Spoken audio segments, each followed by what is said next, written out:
Welcome back to the webinar, and thank you so much for joining, for giving us some of your time today. It's only a pleasure. It's lovely to be part Yeah, of the Rolling Inspiration team. I thoroughly enjoy it. thank you so much. Just for everyone who's joining us now, thank you so much for giving us some of your time today and for joining us on this webinar. With us this morning is Mandy Latimore, who is our travel expert and contributor for many years. She's an expert on all things travel, accessibility, and disability related stuff. If you missed our morning session, my name's Mariska Morris and I'm the Rolling Inspiration editor. And today, Mandy, we will be talking about travel during lockdown. A very difficult one to talk about, actually. Yes. So yeah, I think let's just jump in straight away and say, what are some of the updates in travel regulations that people should note? Because as we know, everything travel related has been changing almost weekly in the recent months. So what are some of the most recent updates that people should take note of? Yeah, so just the first one I think is quite significant, and we're actually dealing with it at the moment with one of our staff members, is that all the 30 borders have been closed. And that's our borders through to our neighboring countries, as well as our international borders on airports and that kind of stuff. It doesn't mean to say that you can't return. I've got somebody in Zimbabwe who thought he wasn't able to return because the borders were closed. However, you are able to come through the border if you have a valid South African passport or ID document and you are returning to your work or your home or whatever. So please remember that even though it says the borders are closed, it's very confusing, and one needs to delve down deep into a lot of these sort of statements that the government keeps making. They made a huge big mistake with the beaches, in a sense. They said you can't be within 100 meters of a beach. Well, some of the beaches in Durban, and you've got the pavement and the road, and then you live within that 100 meters. So then they had to change that. Cape Town as the promenade. So they're having to sort of change it. I mean, some of them said 1,000 meters from a beach, which is 1 kilometer inland. So, I mean, it's totally ridiculous. They're not sort of thinking it through. They're trying to blanket cover all the sort of areas where they think people are going to gather. And we're finding them, having a bit of a problem with that. Then they start saying, okay, no, it's the actual sand and rocks and things that you would associate, dunes and bush that you associate with the beach, you can't be there. But obviously, if there's a roadway or walkway or man-made structure, you are able to make use of that. So I think it's very confusing with us right now. It's also very difficult because even if you want to travel within South Africa, we've got these huge restrictions now. You may not be out after 9 o'clock at night, or before 5 o'clock in the morning. Which, unless of course you're an emergency worker or having to go out because of an emergency or an essential worker. So it does mean that your travel, a lot of people like, if they're traveling to Cape Town, they like to leave at sort of midnight and get there, drive through the day kind of thing. So all these issues you need to be aware of. So you won't be able to plan your trips if you're going to do that. You need to make sure that you're within the curfews. And so one needs to have a look at how you're going to travel if you are going to travel. Obviously, with the rates, and we heard what Raven was saying, and the high rates of infection and everything at the moment, the best thing for people with disabilities who have comorbidities, and I think 90% of us do tend to have comorbidities, unfortunately, is to stay home. And try and restrict your travel to the essentials at this stage until maybe the middle of February, because that's where they've continued this sort of hardish lockdown. Level 3 adjusted has been moved now. It wasn't until the 15th of January, but they moved it to the 15th of February now. Yeah. I'm going to just quickly do a follow-up question on that. Do you think that this adjusted levels were very important? Because I feel like there were a lot of travel happening over the festive season, as is the norm in South Africa. Sadly, yes, so many people had booked for the December because it seemed to be lightening and easing and everybody booked. So our tourism industry took a terrible knock because they were really planning to kind of recoup a little bit of the monies that they'd lost, you know, when they in the December. And then obviously with the closing of the beaches and the harder lockdown, it really has taken a huge toll. And sadly, our country isn't as kind of advanced with regards to handing out funds like the UK and the US are, where they are literally distributing billions of dollars and rands and all that to all the people who the businesses and people who are affected by this. And sadly, our tourism industry is one of the biggest income producers for our GDP. So obviously, with no international people coming, the industry was relying on local people, and now even the local people have had to be withdrawn. So we are looking at a really bad sort of effect, as it were, with regards to income, even to our GDP. So I think that's something. I know that the government are trying to keep this fine balance, and I do understand with regards to, you know, reducing sales of alcohol and things like that. They're trying to protect the hospitals. But I just feel, and it's a personal opinion, that we had the 5-week lockdown in the beginning in order to get all the hospitals ready. So surely they're all ready. You know, everybody should have the correct amount of stuff. We didn't have the influx of people that we thought we were going to have in the first wave. Yeah. So why aren't they still ready for a second wave? Because that was what those 5 weeks were for. So I feel a little bit sort of disgruntled, if I can say that, on behalf of the tourism industry, because it's very difficult for these people, and it's more for the people that are employed in this industry, because you can understand any restaurant, game lodge, B&B, they all have staff who have to clean and, you know, are there and they're on the payroll. And okay, some businesses have had that insurance that gives them interrupted service insurance, but it's not everlasting and it's not forever. So a year down the line, how much are the insurance policies going to pay out? They're only going to pay up to a certain amount, and then there's going to be not, you know, there won't be enough money to sustain these people. So our already high unemployment rate is just going to rocket and soar. And so I'm really hoping that by the 15th of February, the government will have somehow managed to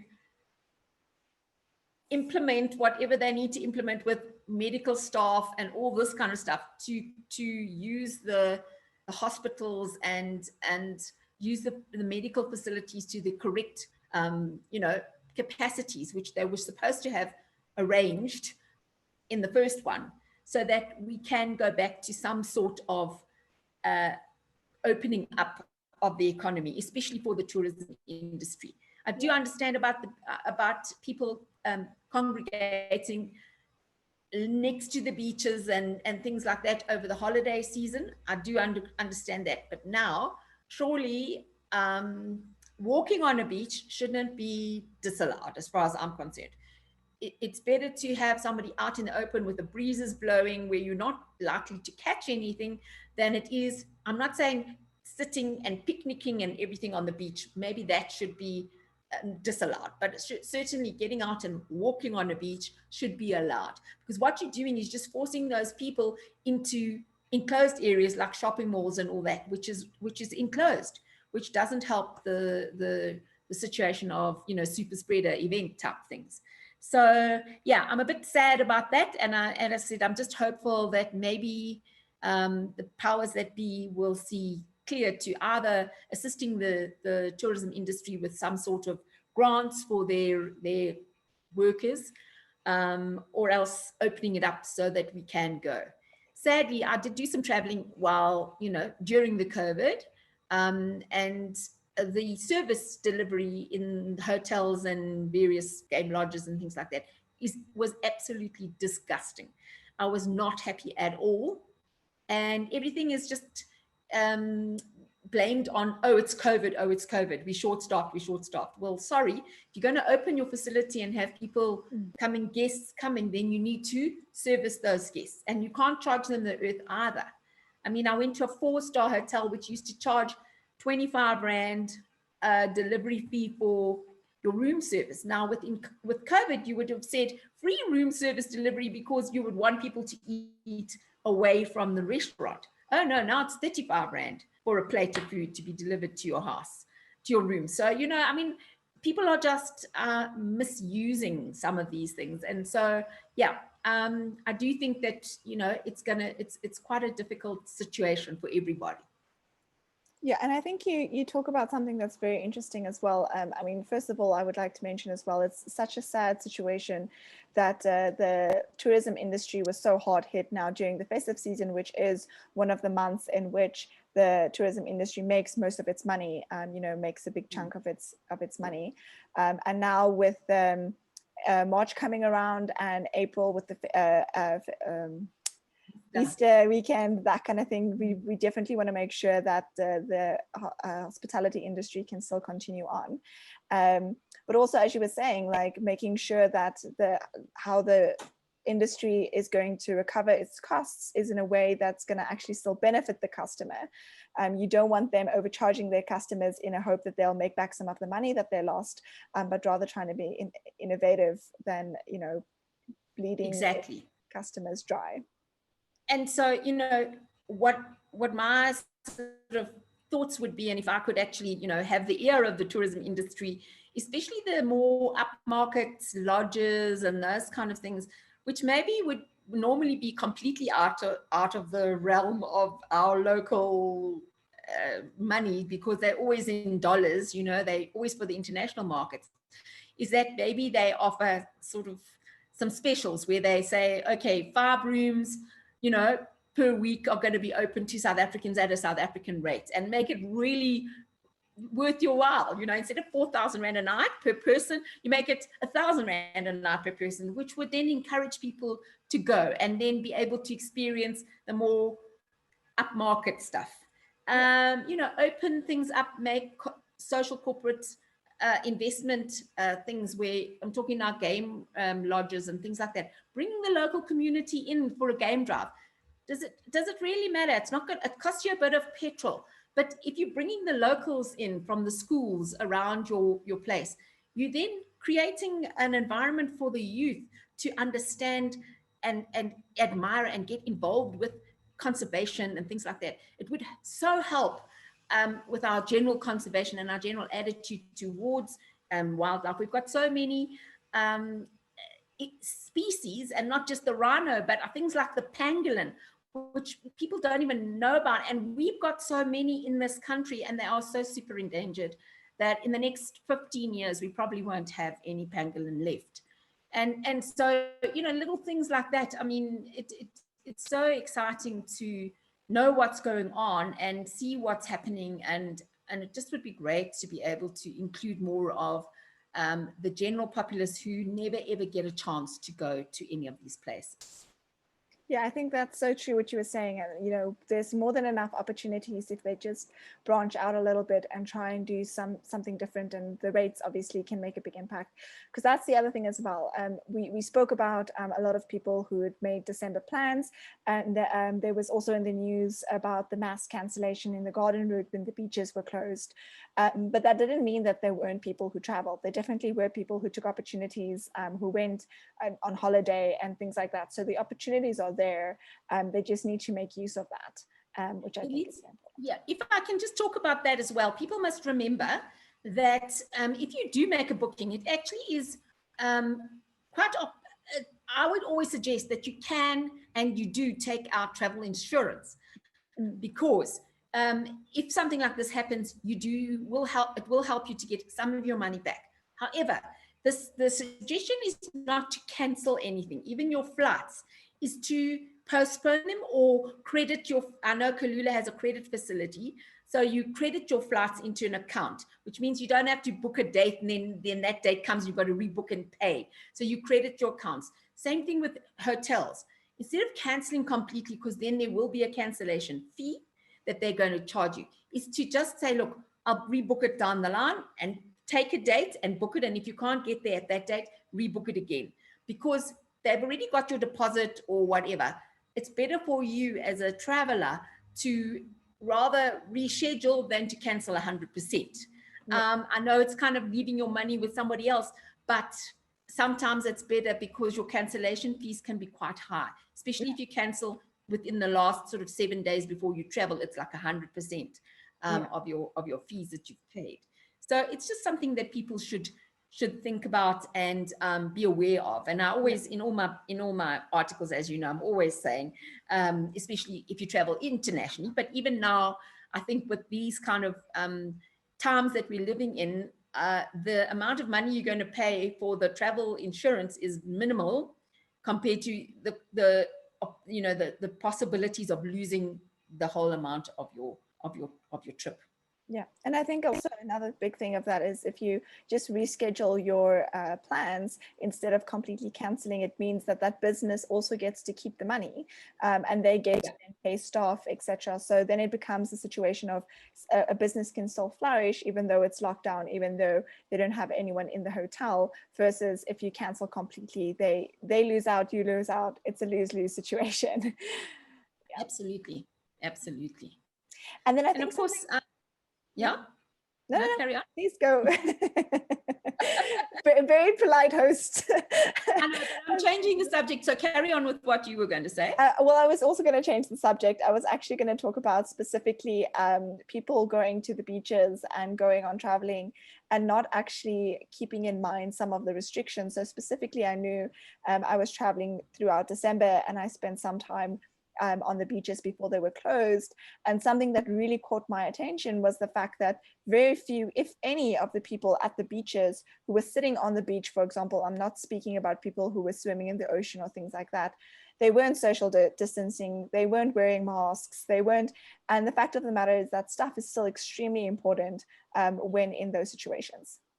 But that is the whole reason why the government locked down all the beaches, because of that specific thing. And that's what I was trying to say to you, is that I'm saying, let's change it. Let's say you can walk on the beach, providing you've got a mask and social distance. You can walk along the beach. You can't sit on the beach, because I think that would also give people the opportunity to get out and get going.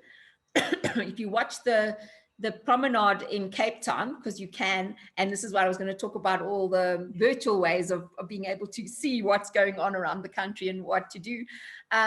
There's lots of places that do have cameras and you can certainly watch various things. But if you watch the promenade in Cape Town, a lot of people walk on it. And so, yes, they're moving and they're not stopping, but they're all wearing masks, but they're still quite congregated together. If they were allowed to go, way over on the beach and spread out and walk on the beach, it would be fine. The problem is, how do we police it with people stopping and sitting down, which is not what they want. Yeah. And so it's the masses have only got themselves to blame, because they wouldn't have shut it down if everybody was complying. Every time you look on a TV, I know Raven says we shouldn't watch the TV, but I do watch every night. See everybody with a mask like this, with the nose out. So they're wearing a mask over their mouth, but their nose is still open. Now, if you could do that if you were breathing in through your nose and out through your mouth. But who does that? Everybody breathes in and out through both their nose and their mouth. So the masses of people who wear the masks are not wearing them properly, even if they are wearing masks. And when you get into the townships and the close sort of high-rise buildings and city living and everything, people are just too close. They just can't social distance. And we understand that. The problem is that then they want to go out for a weekend to get away from that close social, and then they're still not wearing the masks, and then they're sitting camping or picnicking or whatever, and then they've actually ruined it for themselves. So it's been very sad for us that, us law-abiding citizens who want to go and want to sit and want to use your masks. However, what I'm suggesting to people who do live in the coastal areas is that go for a drive. You can still drive in your own car. You don't have to wear your mask in a car if you're on your own or if you're with your family because you are in that bubble. Go for a drive. Go and park at one of these car parks and look at the sea. Because there's lots of places in Cape Town and in Durban and, a lot of the coastal areas, PE and that, where you could go and just sit there and watch the sea. You can even wind down the windows and watch the sea. Do that. Get out. People that are in landlocked Joburg and all these areas, go for a drive. A friend of mine's mother got pneumonia. She didn't get COVID, but she was very ill with pneumonia and in hospital for about 4 weeks and very weak and unable to walk. But she was so desperate because she'd been inside. I said to him, put her in the car and take her for a drive. Go to one of these game reserves, in Krugersdorp or whatever. Pay and walk around, drive around. You don't have to get out unless you're going to a toilet, but you can go for a couple of hours and maybe not have to make use of a toilet, but at least get out and see different things. Because I think that's very important. When we had that 5-week lockdown, for me, it specifically, I live alone. So I love my apartment. I've got a lovely big apartment. However, those apartment walls were getting closer and closer and closer towards the end. I had to really use my psyche and my mind to try and force myself not to feel anxious and over it. And so, as Raven was saying, we need to kind of deep breaths and think and look. And so this is what brings me on to one of the areas that I'd like to chat about, which is virtual. Go into the virtual. Everybody's got access to smartphones. A lot of people use DSTV. And with DSTV now, any of the packages have DSTV catch-up, which gives you a lot of lovely programs that you can download and watch at a later stage or whatever. And really, there's some fantastic programs that you can go and look at. You can even just go onto Facebook. There are a lot of Game Drive. Again, the fancy game reserves like Ulusaba and Singita and Sausage Tree Lodge, they have daily game drives where they go out with their game drive and a camera and you feel like you're on the actual game drive vehicle. So maybe if you've got 20 minutes, an hour of your time and you're feeling a bit hemmed in and needing a change, get onto Facebook, have a look at one of these, get onto the websites, wherever you can, and watch. There's Wild E on DSTV, which gives you daily safaris. And there's lots of nature programs and travel programs. I love it. I go onto HGTV and they do Mediterranean life and Mexico life, and it's people looking for houses in different places of the world. I actually saw a South African couple in Malta being interviewed. They were looking for homes, and it's so nice because you see the towns that they go to and you feel like you're on that little island looking at what they're looking at. So these are the kind of things that I really think we need to become virtual travelers at this point in our lives. And, I think that's something that we could do more and more. And as I said, that costs us nothing, a bit of, data, or if you've got Wi-Fi, and then it doesn't cost you anything to kind of go on and have a look at these places and try and sort of spruce up your life by doing something like that, because I think we can get a little bit set in our ways and we become, oh, it's another day, it's another staying in home, another weekend, another just stay at home and veg. I think we do need to start looking at ways and means of being able to maybe go out, as I said, like the Lion Park or that the Kruger Nature Reserve. There's Krugersdorp Nature Reserve. There's fantastic places. There's even, Pilansberg, if you're in Joburg. There's a lot of various things you could do where you could go. And as I said, you pay and you go and you drive around. You can even take a picnic lunch if you don't want to go and eat at restaurants. But at least you are supporting these reserves, because they still, remember, they have to feed all those animals, and the costs of everything that's happening on those becomes very high.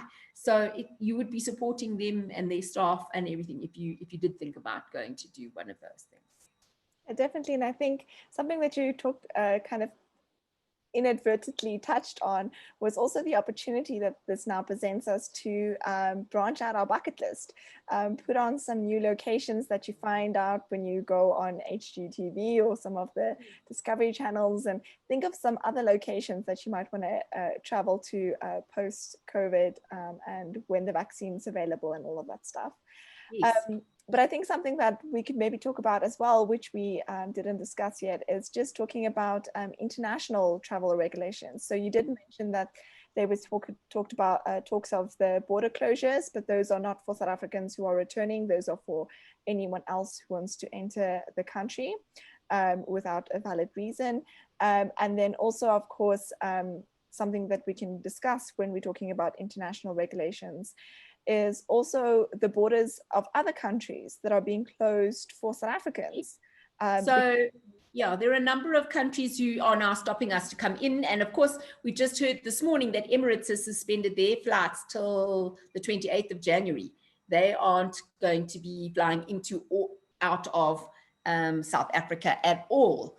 They've said non-specific operational reasons. I think it's just numbers on seats. I don't think people are traveling because so many of the countries that they fly onto, so Emirates obviously goes into Dubai, and then you carry on to all the other hubs around the world. I think a lot of the other countries are not accepting South Africans because of this new strain.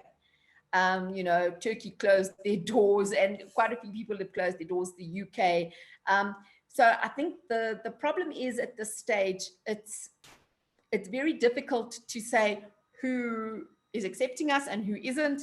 Germany's not accepting us, Turkey's not accepting us, UK is not accepting us. But then again, when you get to your hub, the onward flight is what you've got to be worried about. So, and how you're going to get home again. I have a friend here visiting his mother from the UK, and he's had to extend his stay until March. Sure. Because the UK will not allow him back in, although he's a UK citizen. Yeah. They won't allow him back because of A, their high wave, and B, our new thing. So he isn't even allowed to travel back, even if there are flights. He's had to extend his visa and everything to March. So he's having a long stay in South Africa. He came over Christmas or the festive season, and now he's now having to stay for 3 months. Luckily, he can work from anywhere in the world, so he's you know, okay with that. But it becomes quite difficult. You get stuck, and I think that's another reason why people aren't traveling, because they're worried about what happens if I get there and then they close down, and how do I get back again? And so I think you know, that's something that we have to look at as well. So I think that's why people you know, not traveling and are not looking at traveling at this stage. And I would say, as I said, for people with disabilities, it's so difficult to travel. I did travel in November to Cape Town to do some work, and I am traveling hopefully in the next 2 weeks to Durban, but I've decided not to fly. I'm actually going to drive down because I think it's safer than having to fly, because I just didn't enjoy, you know, you kind of have all the social distancing, and then you get on the plane and everybody's right next to each other. So, you know, and they don't offer food and drink, but they allow you to bring your own. So then people take their masks off and are drinking and eating right next to you. I had to ask a young couple to say, please, you know, I'm vulnerable. Can you just control yourselves for the 2 hours of the flight from Cape Town to Joburg, because you know you don't have to really eat and drink while you're on the plane and so close to me, kind of thing. And anyway. I think that's always the difficult part, is everyone wants to you know, get onto the flight, but then you know they become very relaxed in how they manage the situation, as you were saying, eating and drinking, when it's only a 2-hour flight. You can go 2 hours without eating or drinking. I see there's a question from Raven. He says, with having traveled locally recently, are the safety precautions at the airports adequate and accommodating? So Raven knows, and Raven and Ari and I, right at the beginning of COVID, protocols, and we sent them to QASA and to the various companies that actually handle passengers, you know, that handle people with disabilities. the Bede, Swissports and Menzies people.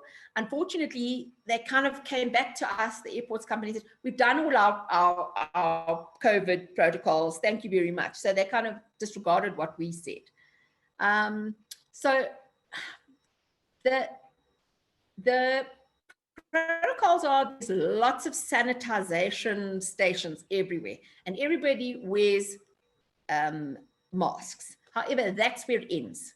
Because as I said, you know, they try and social distance you in all the different places, in the restaurants, in the queues, and everything else, but then they squash you all together in a plane for 2 hours or whatever.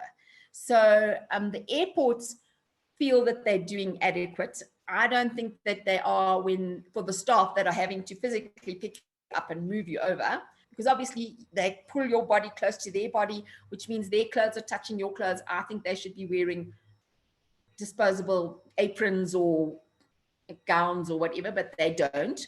So, you know, I just kind of use my spray and I spray my whole self once they've done the thing, and obviously my wheelchair, because a lot of times people don't realize that when you're pushing a wheelchair, when you push with your hands, this portion of your arm touches the wheel. Now this portion of your arm then goes on your legs, which means that you're picking up whatever's on the floor and touching it onto your legs. So please be very, very aware that, you know, when you are moving around, even not even in airports, but any area that's a public area, you have to literally sanitize all the way up to your elbows if you're a person with a disability. It's something that, you know, we don't even think about, but it's something that really needs to be done. I hope I've answered the question, Raven. Yeah. Raven gives us a thumbs up, great. But you actually now just did what I was hoping we would get to now. So if there's any other people who would like to ask any questions, you can either drop a comment or a question in the chat, or you can raise your hand in the participant group and we will unmute you so that you can ask your question. And then obviously as well, if there's anyone on our Facebook group who would like to ask a question, or on our Facebook Live who would like to ask a question, now is a good opportunity to do that. Yeah, Mandy, and then if you just maybe want to, while we wait and see if there's any questions or comments, if you maybe just want to give any final remarks or comments about traveling during COVID. I believe that changing your environment helps your emotional state immensely. So even if, as I said, even if it isn't having to go away on a holiday for many days or whatever, I do think you should try and change your environment, as I said, even just going for a drive or whatever, in order to help your psychological side. However, I do think take this opportunity where we are confined and we are at home to look online, as you said, and plan a bucket list, plan trips, look for new destinations that you maybe haven't seen before. And hopefully I will try in my next article to look at unusual places for people to visit, and even in a local situation before we can go internationally. And let's try and find new places and different and interesting spots that we could maybe plan to go and see once the travel restrictions are lifted. And in saying that, please, please, please, please, please, everybody out there, if you just wear a mask, sanitize, and socially distance, and keep that doctrine going throughout society. And don't be scared to tell somebody if you're walking in a shopping center, put your mask on, because if we could just get everybody to do that, the government will lift these heavy restrictions, because it does help. It really does help. Yeah, so, I think, and that's what I need to say. Thank you so much, Mandy. And again, from my side, I'd just like to highlight that what you mentioned just now of keeping each other accountable with regards to meeting the COVID-19 regulations will really just make all the difference in traveling. We might see our beaches open up again, which I think everybody will enjoy, and just being able to go places again, which would be amazing, while keeping ourselves and our friends and family safe, which is very, very important. But Mandy, I don't see any other questions either on our Facebook Live or on Zoom. So I just want to say thank you so much for everyone who's joined us. And a special thank you to you, Mandy, for your contribution to the magazine and for being with us today. only a pleasure. As I said, it's my absolute passion to be involved with this magazine, and I've been involved from the start since 2004. So I'm loving it. Thank you. Thank you so much.